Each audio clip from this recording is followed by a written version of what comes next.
चंद्रिका करने वाली हैं वसुधा को अपनी बहू के रूप में स्वीकार और यहाँ पर कराने वाली हैं अपने बेटे के साथ उसकी शादी।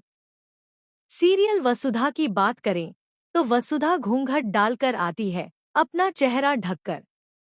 वहीं वेद कहता है, मासा, मैं आपको अपनी होने वाली बहू से मिलाना चाहता हूँ। मैंने किसी लड़की को पसंद किया है। चंद्रिका साफ साफ कह देती है कि अगर उन्हें वह लड़की पसंद आएगी तभी वे शादी करेंगी। वेद कहता है, मासा, वो लड़की आपके सामने ही रहती है और आपको वह पसंद भी है। मैं आपको दिखाता हूँ, आप तुरंत उसे पसंद कर लेंगी। सबको यही लगता है कि चंद्रिका सिंह चौहान वसुधा को देखकर तुरंत पसंद कर लेंगी। अविनाश और दिव्या भी काफी खुश होते हैं कि आज चंद्रिका सिंह चौहान के सामने वसुधा आएगी और वह उसे अपनी बहू बनाने के बारे में सोच लेंगी। लेकिन जब वसुधा सामने आती है और घूंघट उठाती है तो चंद्रिका सिंह चौहान के पैरों तले जमीन खिसक जाती है।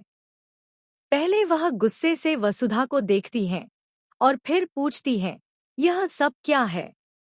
क्या यह कोई नाटक चल रहा है? देव, तुम्हारी जीवन संगिनी के बारे में पूछ रहे हैं और तुम वसुधा को क्यों लेकर आए हो? देव हैरान होकर कहता है, मासा, यह कोई नाटक नहीं है। सच में यह शादी है और मैं वसुधा को ही पसंद करता हूँ। मैं उसी से शादी करना चाहता हूँ। यह सुनकर चंद्रिका गुस्से में आ जाती है और कहती है, वसुधा, तुम्हें इस घर की बहू बनने से पहले कई कठिन परीक्षाओं से गुजरना होगा।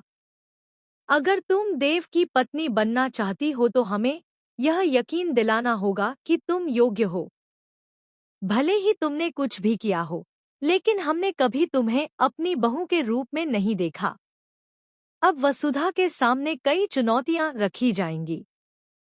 चंद्रिका सिंह चौहान कहती हैं, देव, अगर तुमने अपने मन से लड़की पसंद की है और चाहते हो कि हमें भी वह पसंद आए, तो हमें उसकी परीक्षा लेनी होगी। अगर वसुधा इन परीक्षाओं में उत्तीर्ण हुई तो हम उसे अपनी बहू बनाने के लिए तैयार होंगे। आने वाले एपिसोड में चंद्रिका वसुधा के सामने कठिन कसौटियां रखेंगी। अगर वसुधा उन पर खरी उतरी तभी उसकी शादी होगी। वहीं अविनाश और दिव्या वसुधा की मदद करते नजर आएंगे। देव को भी अपनी माता के गुस्से का सामना करना पड़ेगा क्योंकि उसने अपनी मर्जी से यह फैसला लिया है।